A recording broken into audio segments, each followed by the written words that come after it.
Gukaraba intoki ni kimwe mu bintu by'ingenzi cyane byagufasha kwirinda indwara nyinshi zikwirakwizwa na mikrobe. Ese wari uzi ko burya umubare munini w'indwara uterwa cyangwa se ukwirakwizwa no kudakaraba neza intoki ukoresheje isabune ndetse n'amazi asukuye?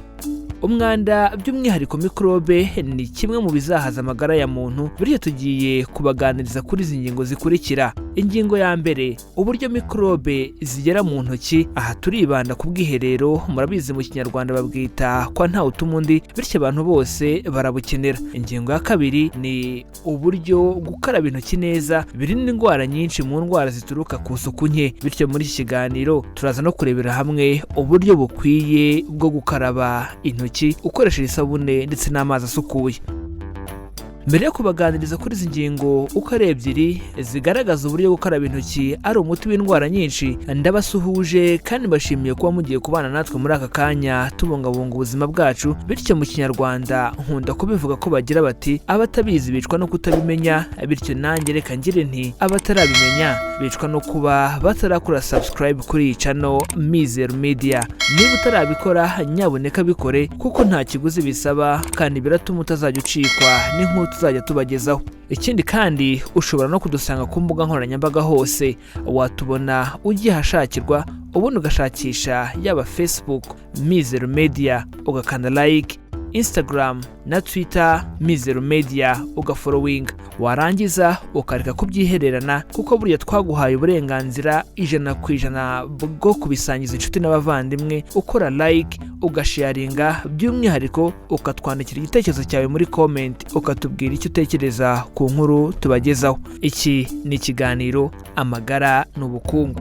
Ese ni gute gukaraba ari umuti w'indwara nyinshi? Ingingo ya mbere iragaragaza uburyo mikrobe zikwirakwizwa ndetse naho ziva. Nk'uko twari tumaze kubikomozaho ku ntangiriro, aha tugiye kwibanda ku bwiherero nk'ahantu hakoreshwa na buri wese, kandi iyo utitonze niho hava mikrobe nyinshi ziteza indwara nyinshi kandi zinyuranye. Amazirantoki cyangwa umwanda yaba y'abantu ndetse n'izindi nyamaswa, inka, ihene, intama, ingurube, inkoko n'izindi bibana n'abantu, biba byuzuyemo mikrobe nyinshi nka Escherichia coli na Salmonella ndetse na virusi nka norovirus. Izi zose zifitanye isano ya hafi yo gutera indwara y'impiswi, ndetse zishobora no gukomokaho mu buryo bwo kwanduza n'izindi ndwara harimo infection zo mu bihaha, mu mara, mu muhogo ndetse n'izindi. Izi mikrobe biba byoroshye cyane ko zakwinjira mu mubiri mu gihe uvuye mu bwiherero cyangwa se igihe umaze guhindurira umwana imyenda amaze gukora kaka cyangwa se amaze kwiyanduza.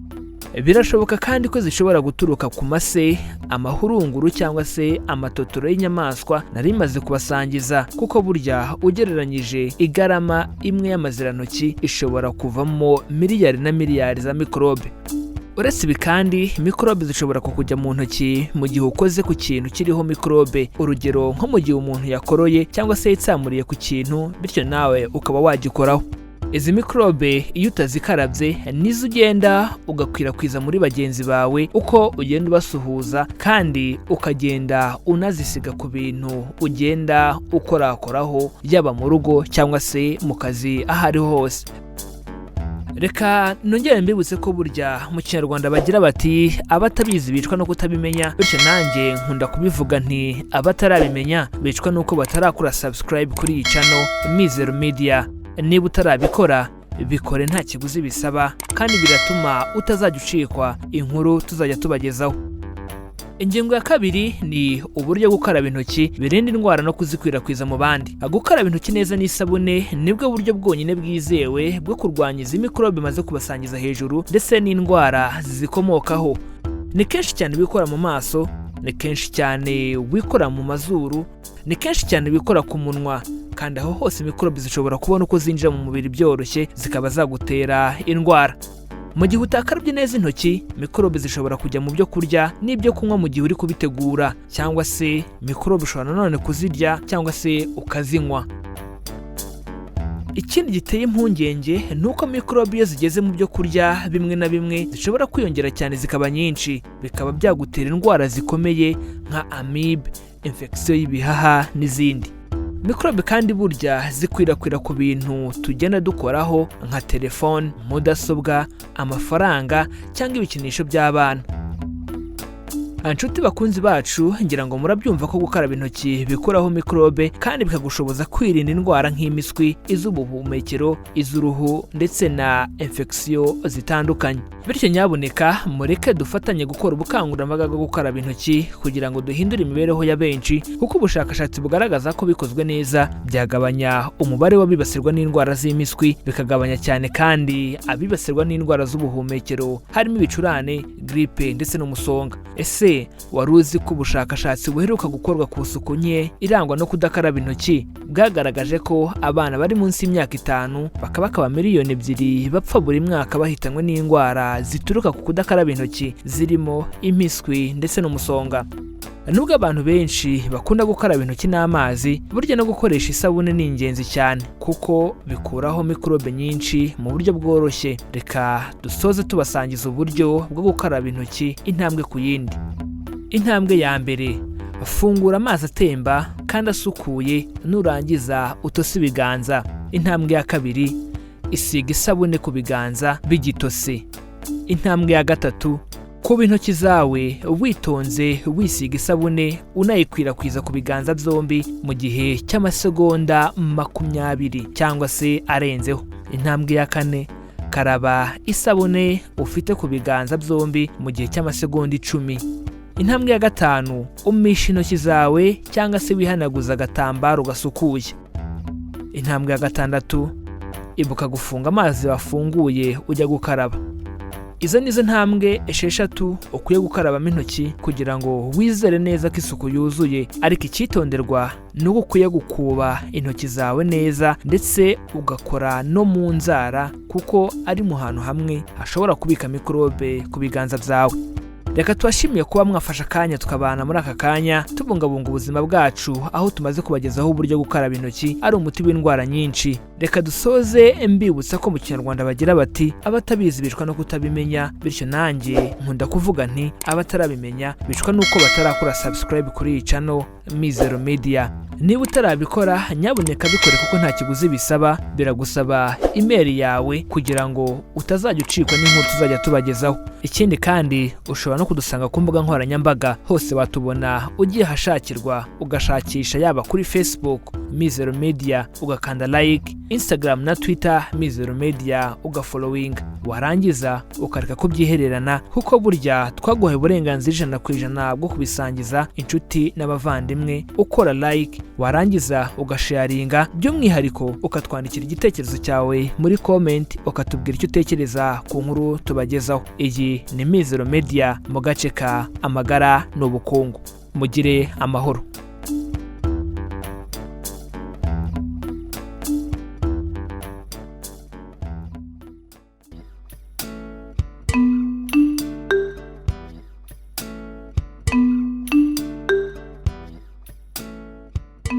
Isuku y'umubiri ni kimwe mu bintu umuntu atozwa kuva akiri muto cyane. Gukaraba umubiri buri munsi, koza amenyo, kwambara imyenda isa neza, gukaraba intoki mbere yo kurya ni bimwe mu byo umuntu yigishwa kuva akiri umwana muto cyane.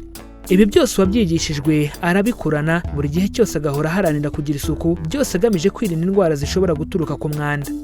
Nubwo bwose benshi baharanira kwita ku isuku yabo buri munsi, hari amakosa bakora yaba babizi cyangwa se batabizi mu guharanira kugira isuku ihagije. Mbere yo kubaganiriza ku makosa ugomba kwirinda kugira ngo uhorane isuku y'umubiri, nk'ibisanzwe ndabasuhuje kandi mbashimiye kuba mugiye kubana natwe muri aka kanya tubungabunga ubuzima bwacu. Bityo murabizi ko abatabizi bicwa no kutabimenya, nanjye nkagira nti abatarabimenya bicwa nuko batarakora subscribe kuri iyi channel Mizero Media ngo bamenye ko kwirinda biruta kwivuza. Niba utarabikora nyaboneka bikore kuko nta kiguzi bisaba, kandi nibwo buryo rukumbi bwatuma uzajya uhora ubona inkuru ndetse n'ibiganiro tuzajya tubagezaho. Ikindi kandi watubona ku mbuga nkoranyambaga zose, yaba Facebook, Instagram ndetse na Twitter. Ujya hashakirwa ugashakisha Mizero Media ubundi ukadukurikira.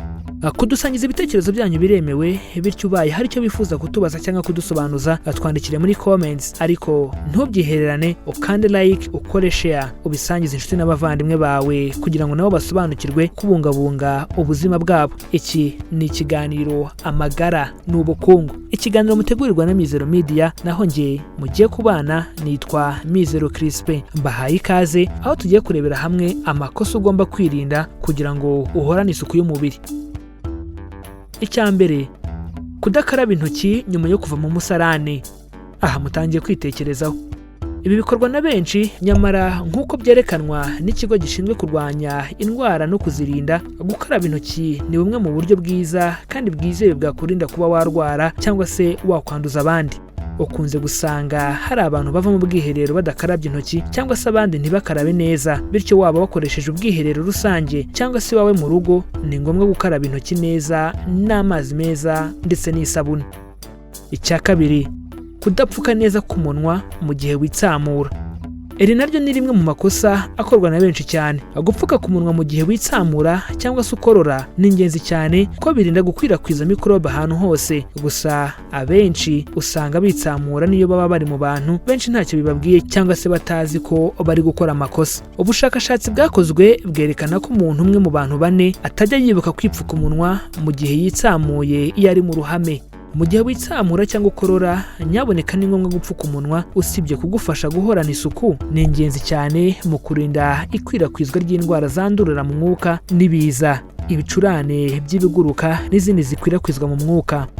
Niba urwaye ibicurane cyangwa izindi ndwara zandurira mu mwuka, ni byiza cyane kurushaho kwirinda kujya ahantu hari abantu benshi, kuko ushobora kwisamura igihe icyo ari cyo cyose kugira ngo utanduza abandi.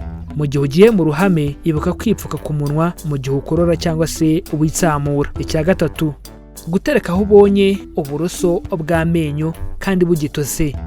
Ubu mutangiye kwibaza haryo ubwanjye burihe. Ku byerekeye isuku yo mu kanwa, ni ingirakamaro cyane kwita ku buroso ukoresha usukura mu kanwa n'amenyo yawe. Abantu benshi ukunze gusanga nyuma yo koza amenyo ahita atereka uburoso hasi bugitose, yaba mu bwogero cyangwa se aho bubika. Nyamara uburoso butose ni indiri ikomeye cyane ya mikorobe na bakteri nyinshi cyane. Iyo buteretse hasi ukongera ukabukoresha, uburyo winjiza imyanda myinshi cyane mu kanwa kawe nubwo butabizi. Ibi bikaba isoko y'indwara zo mu kanwa, harimo no kuva amaraso mu menyo ndetse no kunuka mu kanwa. Nyuma yo koza amenyo, ugomba kubuzunguza cyane ku buryo amazi ashiramo, warangiza ukabushyira ku kantu gatuma umwuka winjiramo neza. Byanashoboka ukaba uburekeye ku zuba kugira ngo bwumuke neza. Ugomba kandi kwirinda gushyira uburoso bwawe ahegereye umusarane, by'umwihariko ku bantu bafite ubwogero bufatanye n'umusarane. Ugomba kandi kubushyira hitaruye byibuze nko muri metero 3, kuko mikorobe nyinshi zishobora kujya ku buroso kurusha ku musarane aho wicara. Niyo mpamvu ugomba kububika neza. Icya kane, gukoresha tishikoto cotton swabs usukura amatwi. Kuva kera bagiye wigishwa gukoresha agati kariho ipamba tishikoto cotton swabs mu kwikurugutura mu matwi. Nubwo benshi bafata ubukurugutwa nk'umwanda, nyamara sibyo, ahubwo bufatiye runini ugutwi kwawe mimbere. Birinda ubwandu butandukanye bw'amatwi no kurinda utuntu duto duto nk'umukungugu ndetse n'udusimba dushobora kwinjiramo. Tishikoto zagenewe gusukura igice cy'inyuma gusa, atari ukwinjizamo imbere cyane. Kwinjiza mu gutwi bishobora guteza ingaruka nyinshi, zirimo gusunika ubukurugutwa bukinjiraho butagomba kugera, bukaba bwakwangiza ingoma y'ugutwi. Usibye ibi kandi, ipamba biri kuri turiya duti ishobora gusigara mu gutwi, ikaba yateza izindi ngaruka. Icya gatanu, gukuba cyane uruhu. Kwikuba cyane uruhu ni uburyo bwo gukuraho uturemangingo tuba twapfuye no gutuma haza utundi dushya. Gusa gukuba cyane uruhu kandi kenshi uba uri gukora amakosa akomeye mu kwita ku isuku y'umubiri.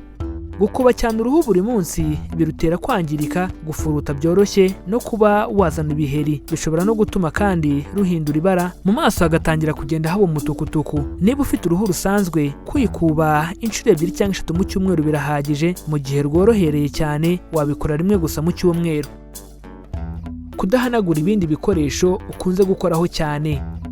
Benshi kunze gusanga bita ku isuku yo mu rugo naho bicara ariko bakirengagiza ibindi bakunze gukoraho cyane. Aya ni amakosa akomeye mu kwita ku isuku y'umubiri yuzuye. Ibintu ukoraho kenshi guhera kuri telefone, telecommand, remote controls, imashini za mudasobwa ndetse n'inzugi ukoraho ufungura cyangwa ufunga. Ibi ni ibintu ugomba kwitaho cyane bigahorana isuku kandi ukabihanagura kenshi gashoboka. Ubushakashatsi bwakorewe muri kaminuza mu Bwongereza bwerekanye ko telefone zigendanwa ziri mu bikwirakwiza mikorobe nyinshi ku bantu batandukanye. Twibutse ko hari imiti itandukanye yagenewe guhanagura neza ibi bikoresho ushobora kuba wagura muri farumasi cyangwa andi maguriro. Bizagufasha kwirinda bagiteri na mikorobe nyinshi zashoboraga kwangiza ubuzima bwawe cyangwa ubw'umuryango wawe. Reka tubashimire kuba mwafashe akanya mukabana natwe tubungabunga ubuzima bwacu, aho uyu munsi twaganiriye ku makosa ukwiye kwirinda kugira ngo uhorane isuku y'umubiri yuzuye. Bityo reka dusoze mbibutsa ko abatabizi bicwa no kutabimenya, ariko nkagira nti abatarabimenya bicwa nuko batarakora subscribe kuri iyi channel Mizero Media ngo bamenye ko kwirinda biruta kwivuza. Niba utarabikora nyaboneka bikore kuko nta kiguzi bisaba, kandi nibwo buryo rukumbi bwatuma uzajya uhora ubona inkuru ndetse n'ibiganiro tuzajya tukugezaho. Ikindi kandi watubona ku mbuga nkoranyambaga zose, Facebook, Instagram ndetse na Twitter. Ujya ahashakirwa ugashakisha Mizero Media ubundi ukadukurikira. Kudusangiza ibitekerezo byanyu biremewe, bityo ubaye hari icyo wifuza kutubaza cyangwa kudusobanuza twandikire muri comment. Ariko kandi ntubyihererane, ukande like, ukore share, ubisangize inshuti n'abavandimwe bawe kugira ngo nabo basobanukirwe uburyo bwo kubungabunga ubuzima bwabo. Iki cyari ikiganiro Amagara n'Ubukungu, ikiganiro mutegurirwa na Mizero Media. Jye nari Mizero Crispin. Amahoro y'Imana bane namwe kandi tubifurije kugira ubuzima buzira umuze.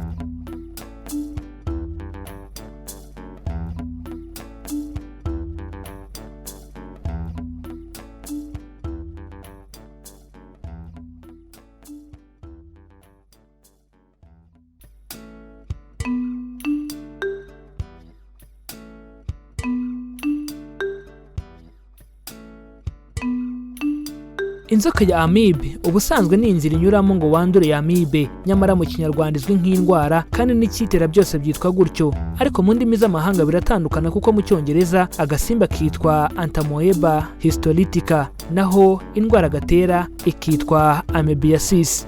Iyi ndwara yibasira abantu benshi muri rusange bakanayivugaho kitagikira, akaba ariyo mpamvu tugiye kuyivugaho mu magambo arambuye, dore ko iyi ndwara yibasira cyane abatuye mu bihugu biri mu nzira y'amajyambere ndetse n'ibihugu bikennye.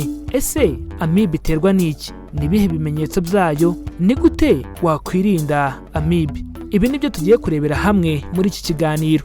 Gusa nk'ibisanzwe ndabasuhuje kandi mbashimiye kuba mugiye kubana natwe muri aka kanya tubungabunga ubuzima bwacu. Bityo murabizi ko abatabizi bicwa no kutabimenya, nanjye nkagira nti abatarabimenya bicwa no kuba batarakora subscribe kuri iyi channel Mizero Media ngo bamenye ko kwirinda biruta kwivuza.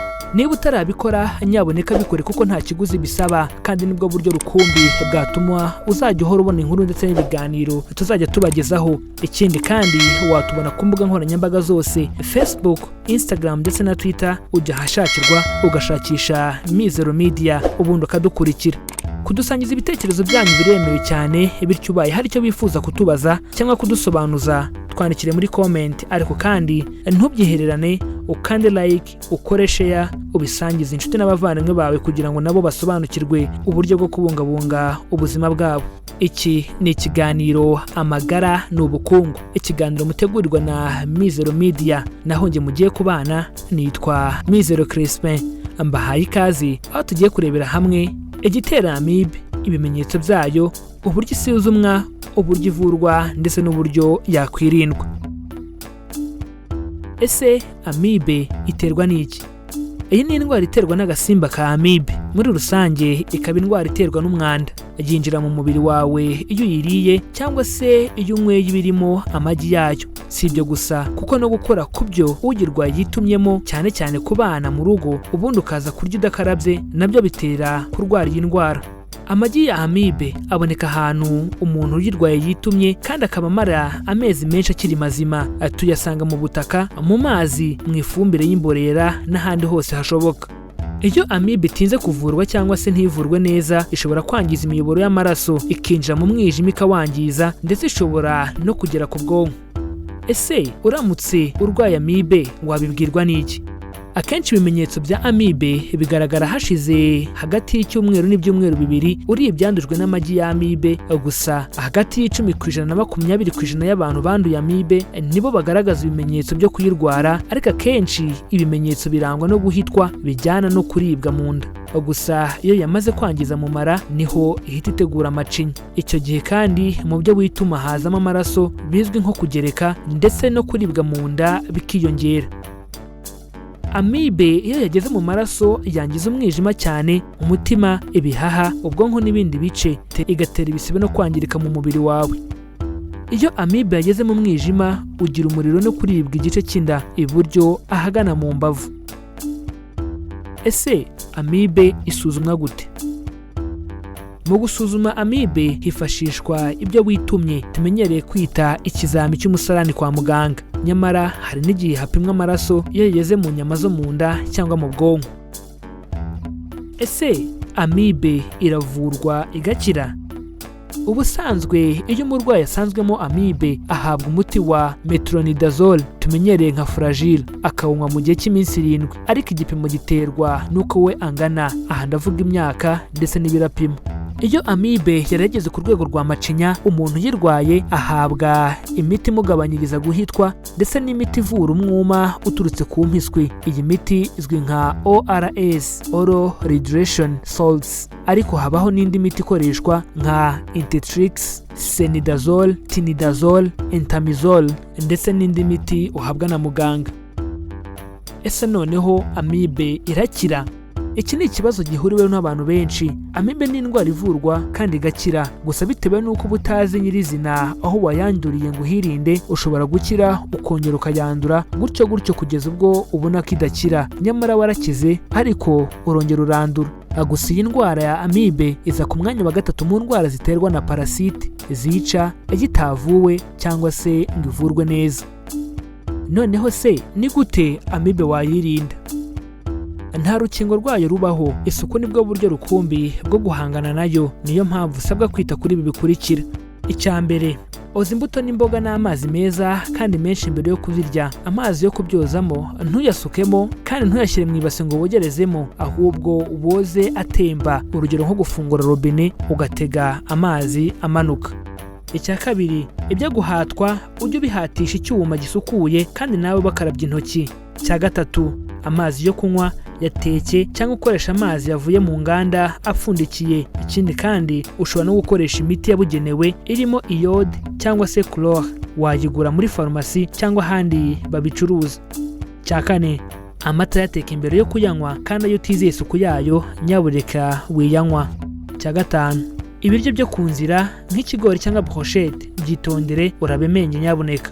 Icya gatandatu, buri gihe jya ukaraba intoki n'amazi meza n'isabune igihe uvuye mu musarane cyangwa se igihe ugiye kurya. Reka tubashimire kuba mwafashe akanya mukabana natwe tubungabunga ubuzima bwacu, aho uyu munsi twaganiriye ku gitera Amibe, ibimenyetso byayo, uburyo isuzumwa, uburyo ivurwa ndetse n'uburyo yakwirindwa. Reka dusoze mbashimira kuba mwabanye natwe, ariko mbibutse ko baca umugani mu Kinyarwanda bati abatabizi bicwa no kutabimenya. Nanjye nkagira nti abatarabimenya bicwa nuko batarakora subscribe kuri channel Mizero Media ngo bamenye ko kwirinda biruta kwivuza. Niba utarabikora nyaboneka bikore kuko nta kiguzi bisaba, kandi nibwo buryo rukumbi bwatuma uzajya uhora ubona inkuru ndetse n'ibiganiro tuzajya tubagezaho. Ikindi kandi watubona ku mbuga nkoranyambaga zose, Facebook, Instagram ndetse na Twitter, ujya hashakirwa ugashakisha Mizero Media ubundi ukadukurikira. Kudusangiza ibitekerezo byanyu biremewe, bityo ubaye hari icyo bifuza kutubaza cyangwa kudusobanuza twandikire muri comments. Ariko kandi ntubyihererane, ukande like, ukore share, ubisangiza inshuti n'abavandimwe bawe kugira ngo nabo basobanukirwe uburyo bwo kurinda no kubungabunga ubuzima bwabo. Iki cyari ikiganiro Amagara n'Ubukungu, ikiganiro mutegurirwa na Mizero Media. Nge nari Mizero Crispin. Amahoro y'Imana abane namwe kandi mbifurije kugira ubuzima buzira umuze.